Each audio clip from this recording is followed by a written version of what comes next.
Concentrée, Malika relit encore et encore son texte jusqu'à s'en imprégner.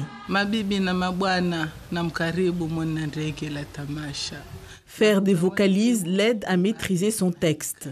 J'estime le plus important, c'est ce qu'il y a dans ma tête, parce que ce que je raconte, c'est mon vécu, c'est ma vie.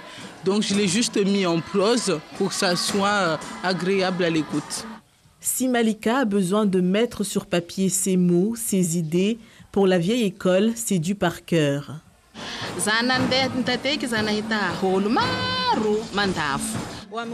Parler en regardant le public est beaucoup plus simple pour moi. Par contre, regarder et lire un texte, c'est beaucoup plus dur. Après les répétitions, c'est en habit de lumière qu'elles attendent de monter sur scène. À quelques minutes, elles gèrent plus ou moins bien leur stress. On n'est pas stressé, on apprécie comme on peut, donc pour l'instant il n'y a pas de souci. On verra bien par la suite.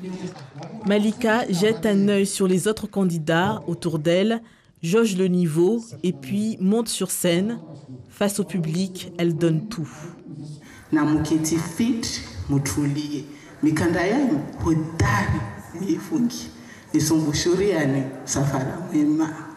D'un œil averti, le jury note avec des critères bien précis. Il regarde le fond, bien sûr, mais aussi la forme. Il y a l'expression. C'est important la façon dont le candidat ou la candidate va s'exprimer.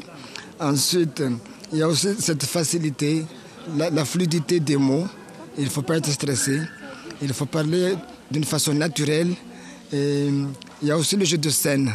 Tamasha, ce concours d'éloquence a été initié par l'association Chimé pour que les Mahorais prennent conscience de la valeur de leur langue. C'est un événement qui va permettre aux Mahorais de s'investir dans leur langue. C'est-à-dire, tout le monde va écrire, tout le monde va parler le shimaoré et tout le monde a le droit d'aller chercher des mots ailleurs pour enrichir sa connaissance. Aujourd'hui, on constate que beaucoup ne parlent pas couramment le shimaoré ni le shibushi.